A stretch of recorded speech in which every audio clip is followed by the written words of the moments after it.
Hey, what's going on, everyone? My name is Paul, and in this video, I'm going to show you how to master Keepa. For those that are unfamiliar with what Keepa is an essential software that you need to do Amazon wholesale, brand direct, online arbitrage, retail arbitrage, to more or less arbitrage and flip products that you didn't create for a profit online. It's going to tell you how fast a product is selling, how many sellers are on the listing, if it's even selling, pretty much how much quantity to buy. Like, it is the most important tool that you need in your wheelhouse when it comes to selling on Amazon. And in this video, I want to make sure that you can walk away feeling a lot more confident in your buying strategy in your business, and how I personally use Keepa and how I train my VAs to use Keepa to make better buying decisions, to find more profitable inventory, and to ultimately mitigate risk. So I pulled up a few different products, 3 different items. They're all different Keepa graphs.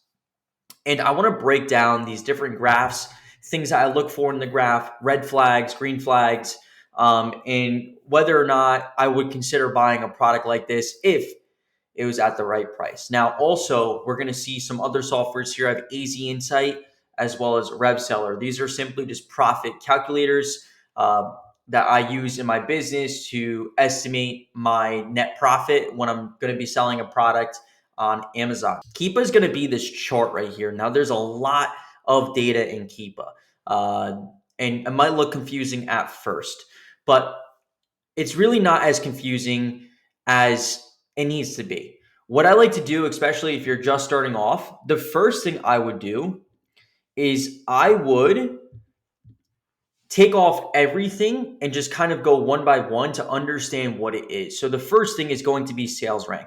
Sales rank, or best sellers rank on Amazon, is going to be how fast a product is selling. So the lower the rank, the faster it's selling in that specific category. So in this specific category, which I believe is health and household, this item has a current rank of 819,000.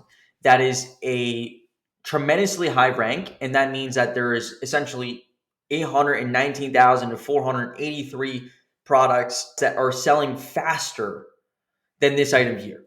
That's a high rank, means it's not selling. Now, one way that I can instantly tell if a product is selling or not is going to actually be based on the length of how long this green graph is. So what I mean is that, for an example, this specific part of the graph here, it's very, very long, right? Like, it goes from November to June, and it's just constantly increasing.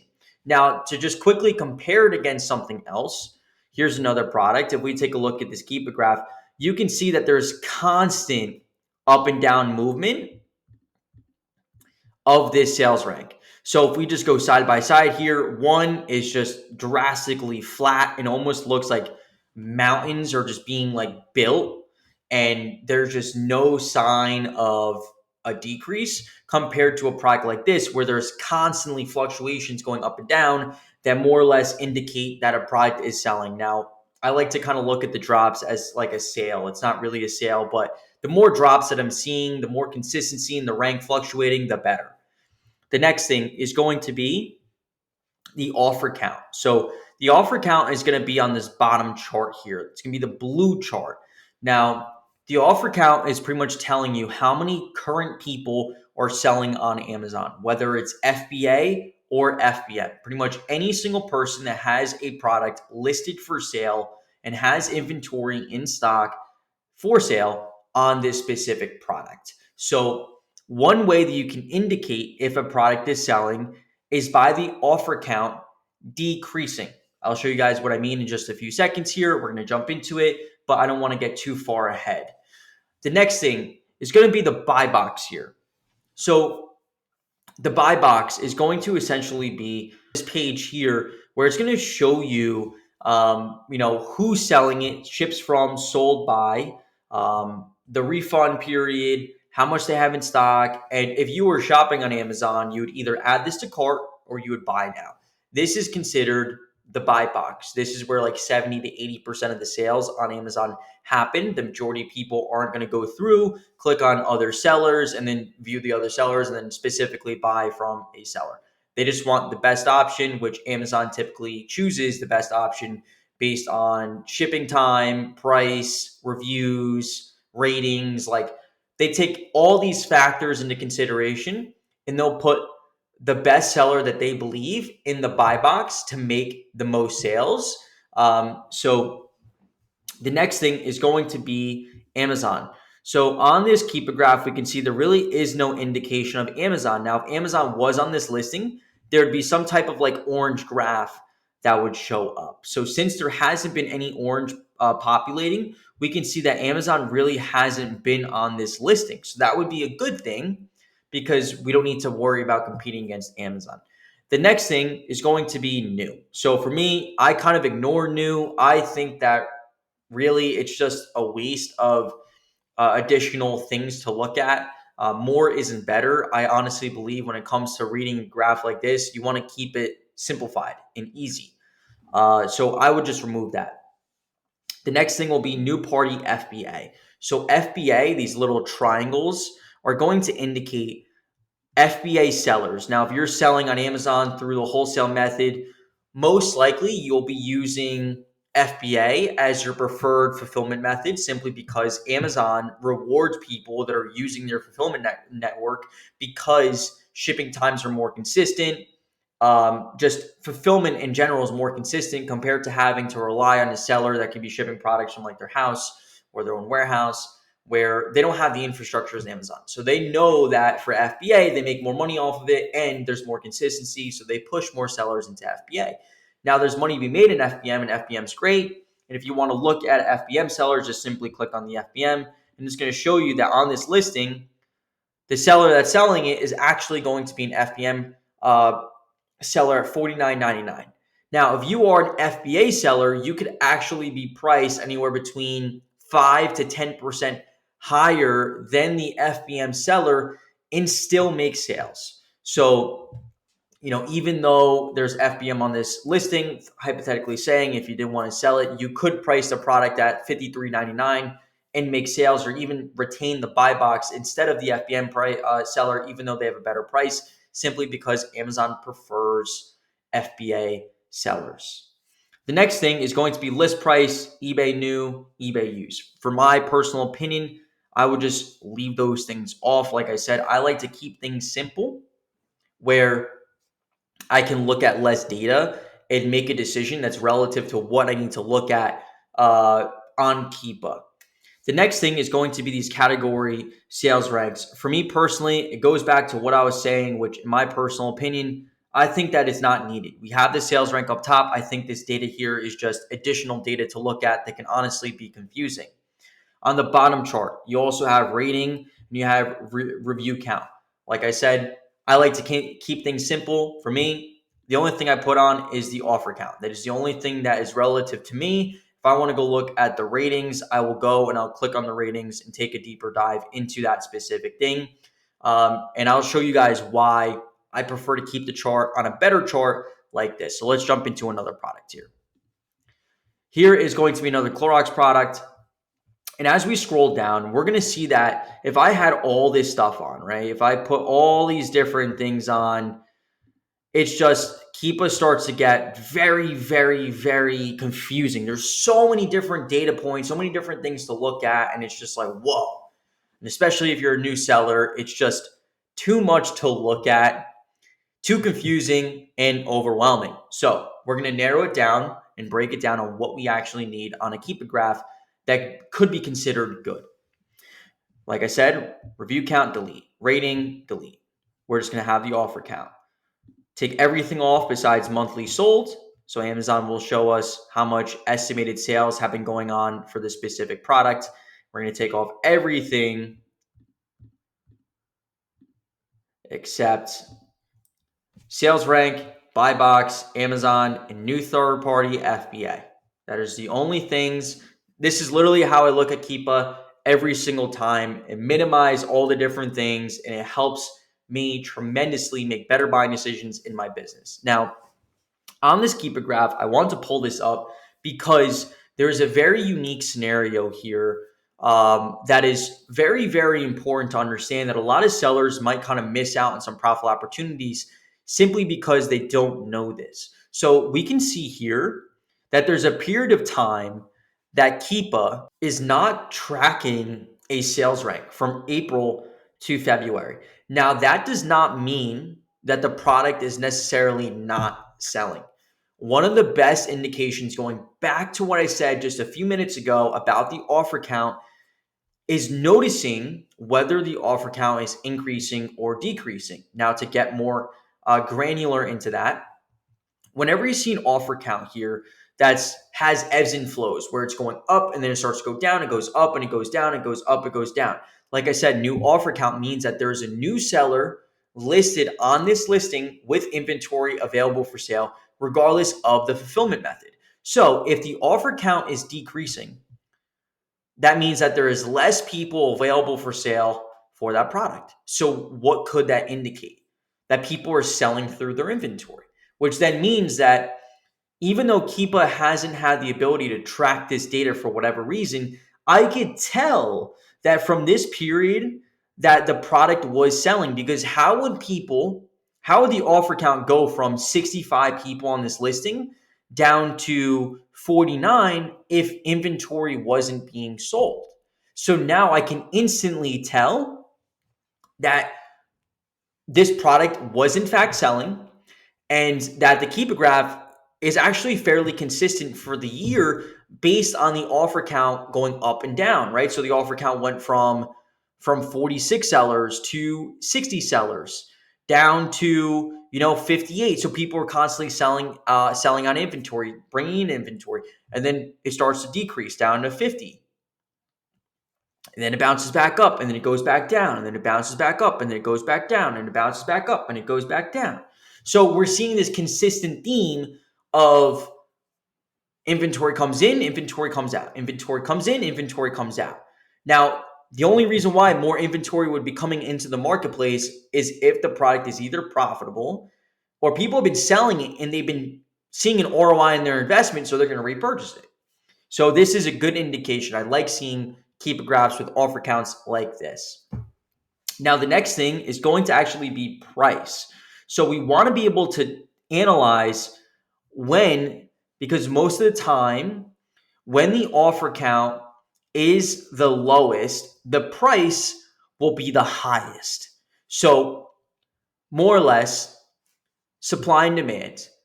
The more that there is available for sale, the more likely it is that the price will decrease because there's a lot of supply for demand. Whereas if there's high demand, but less quantity or less supply, that means that prices start to go up because there's less supply for the existing demand.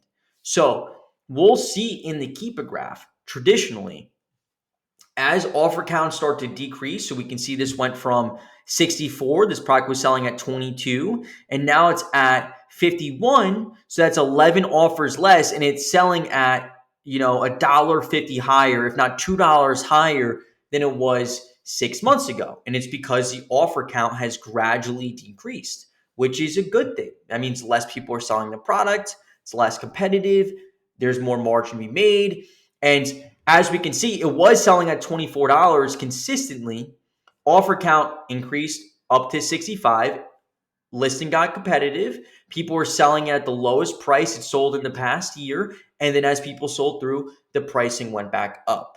So a lot of what selling comes down to is going to be analyzing when the right time is to buy. Now, jumping into that, one of my favorite things to do, Amazon from a lens of percentages. So if I look at a product from a year, I took everything off. All we have is FBA price because that's who we're going to be competing against on a listing. Let's say at $23 on this item, and my cost is, let's say, $8, that it is $3.79 a sale at a 16% margin. Just using hypothetical numbers here. So at $23, it's 16%. And at $20, it's 6%, $1.24. So what I like to do on Keepa is look at the graph from a percentage basis. So what I mean by this is if there's 12 months in a year, how many months out of the year is a product profitable? So we know at $23, it's profitable, or even $22.78, it's profitable. So we have April. So 1, 2, 3, 4, 5, 6 months so far that is profitable. Now here we have 1, 2, 3, 4, 5, 6, 7 months. Okay, so 7 months is unprofitable. And then we have March.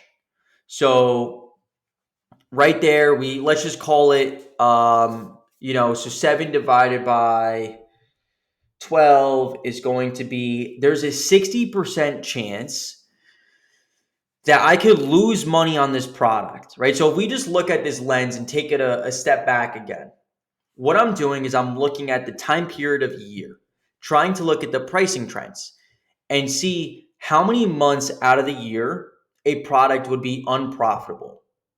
So if that product consistently for 11 out of 12 months would be unprofitable for me, there is a 92% chance that I will lose money on that product because 11 out of 12 months it's unprofitable.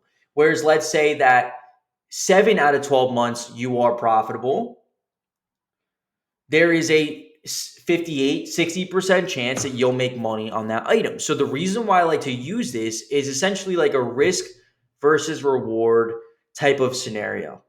If you could throw $1,000, would you risk $1,000 with a 60% chance that you're going to make money on that $1,000, or maybe you'll lose money on the $1,000? Like, would you take that risk? For me personally, I don't know if I would. I don't know if I'm willing to just throw it on red or black and be like, oh, well, maybe it'll work out.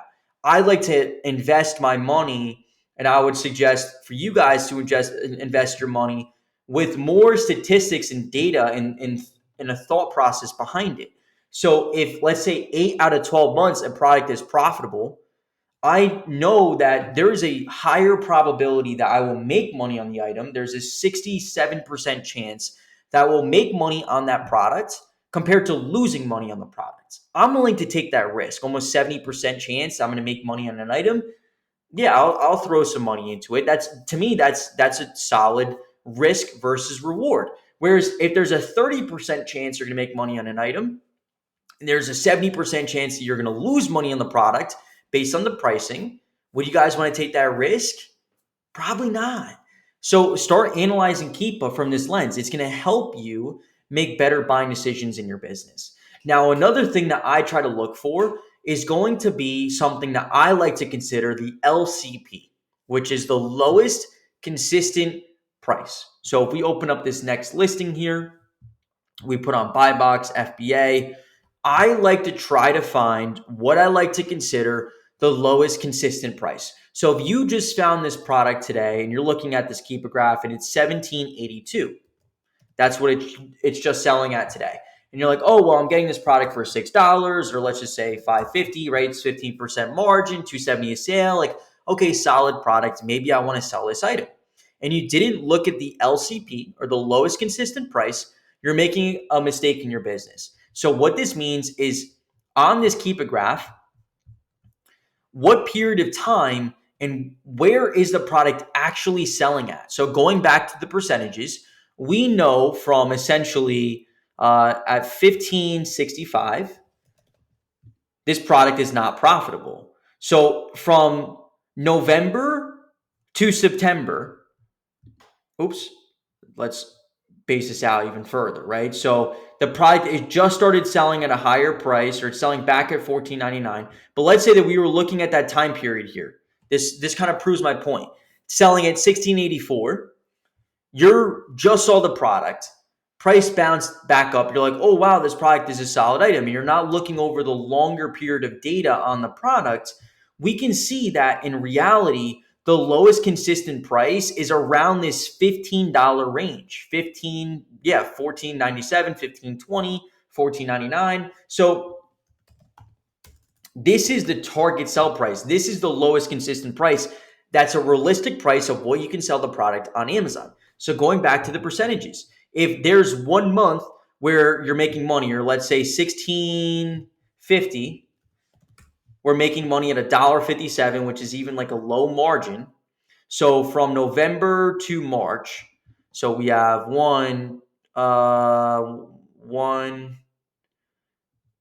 really like December. 1, 2, 3, like 3.5 months. So 3.5 months, you're making money out of 12. There's a 30% chance you're going to make money in this product. I wouldn't sell it. That's too much of a risk, right? Like there's literally a 70% chance that you lose money in this product. And we can see based on the pricing that is in fact true. The product is consistently selling at $14.99 or $15.50, and there's no margin there. There's no money to be made. Even if you tried to get a discount for this product, it wouldn't make any sense. So this is kind of what we're looking for. Now, the next thing is going to be this offer count. So we can see that the price was selling at $16.50 when the offer count was the lowest it's been in the past year. So there's been the least amount of competition on this listing. So going back to the supply and demand, when there's less competition, when there's less supply, pricing increases. But once competition increases, the price starts to decrease as well. So we bounce back up to 23, which is where it was not too long ago, and boom, the price reflects right back to $15, which then means that this is a product that it's going to reflect back to the lowest consistent price.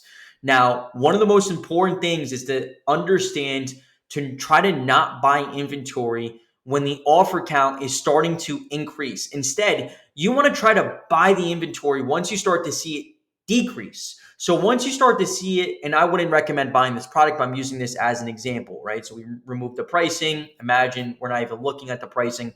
We're just looking at the offer count of the graph.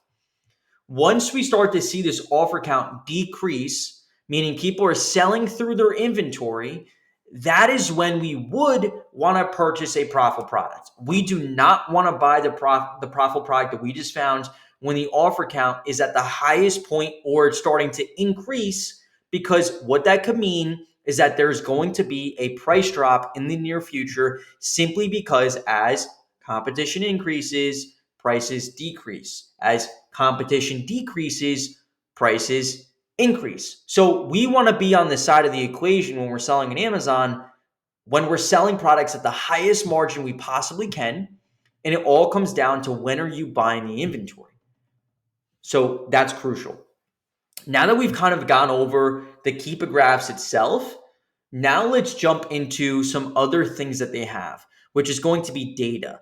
One of my favorite tabs here is going to be data because it'll break down the buy box averages, which it also has on AZInsight here. But let's say you're using like RevSeller, it has some things as well. But I would consider just getting familiar with the data tab as well. So you go right in Keepa, product details, and then in here, it's going to say like the sales rank. So the history of the sales rank. So maybe the product was selling at 10,000 in health and household, but if you look over the course of the past 90 days, it was really selling at 44,000.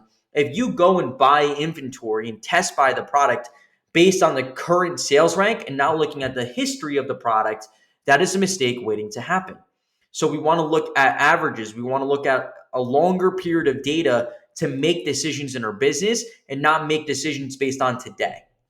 The next thing is going to be things like reviews or buy box history.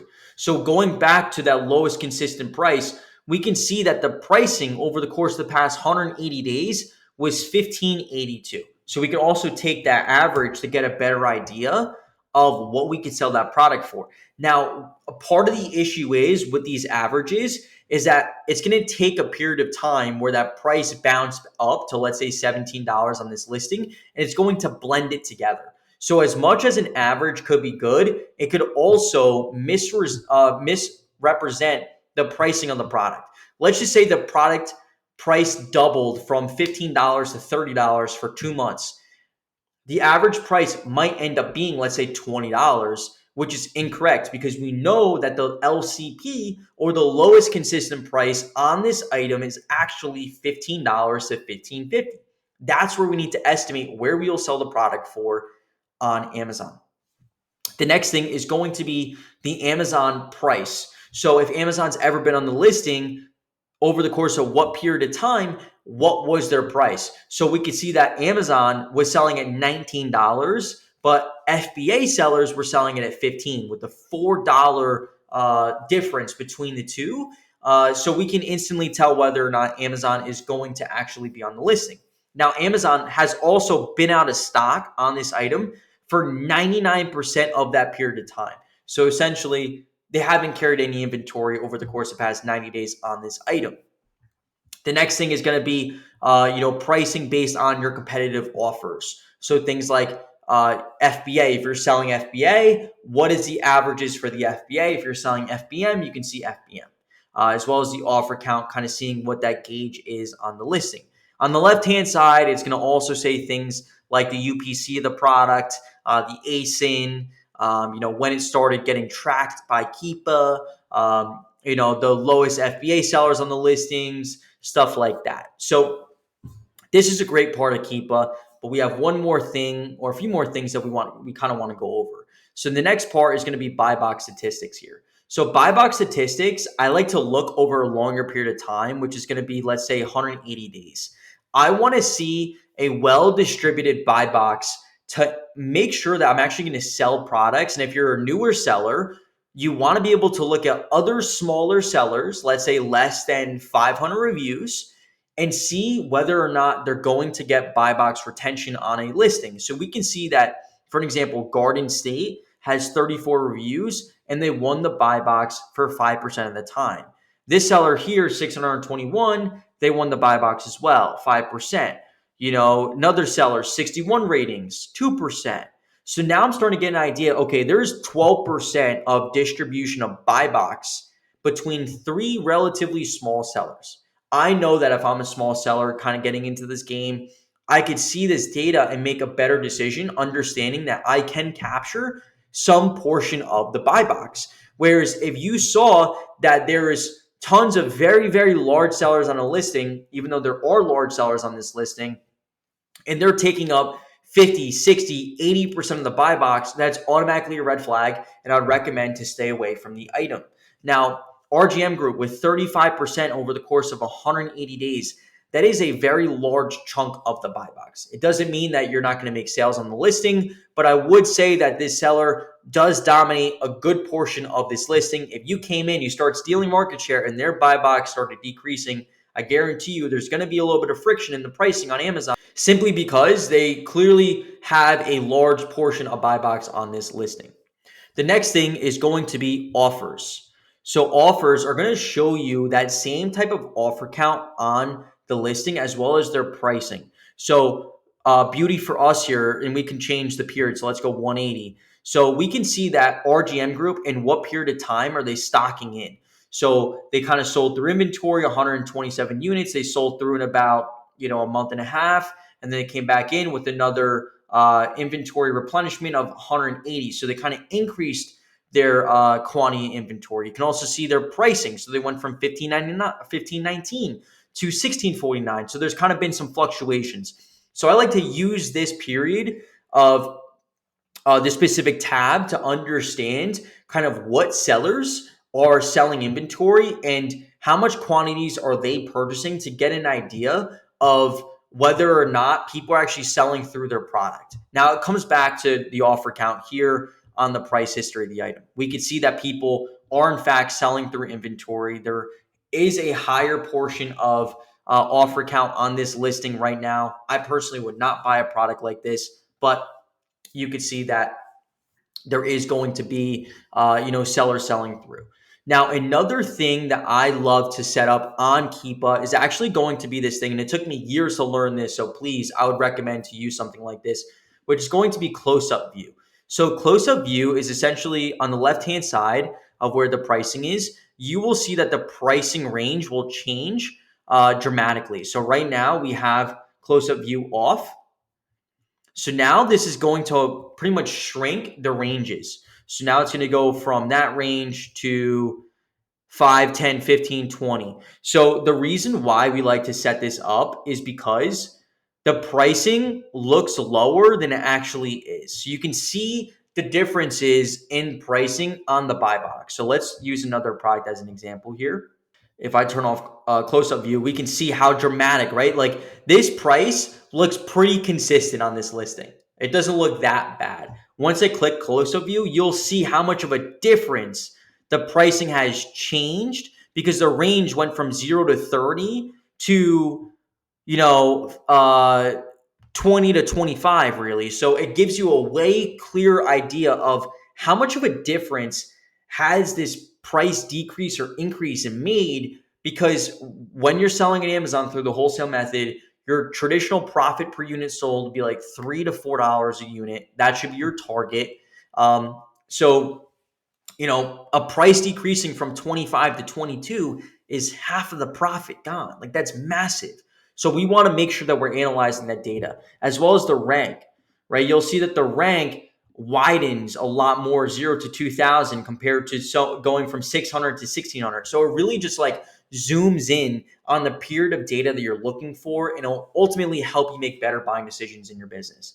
This last part will be the monthly sold. So Amazon is tracking how much is sold on Amazon throughout all the sellers. You can see kind of like an estimate here. So if a product is, let's say, seasonal and the summer months, you'll see on Keepa how much that product was selling during that period of time. So you can get a better idea of how much inventory to purchase. So I hope you guys enjoyed this video. I hope you guys found a lot of value in this video. I'm looking forward to making more videos like this. And if you like this video, please consider to share, subscribe, like, comment, and let me know what you guys would like to see from me and how I can help you grow and scale your business. If you need help finding profitable products for your Amazon wholesale business, please consider trying out thirdpartyprofits.com, where you can consolidate all of your suppliers into one place. You can scrape all of them. You can add products into purchase orders, restock all your inventory, and really grow and scale your company. If you want help going from 0 to 10K or going from 10K to 100K,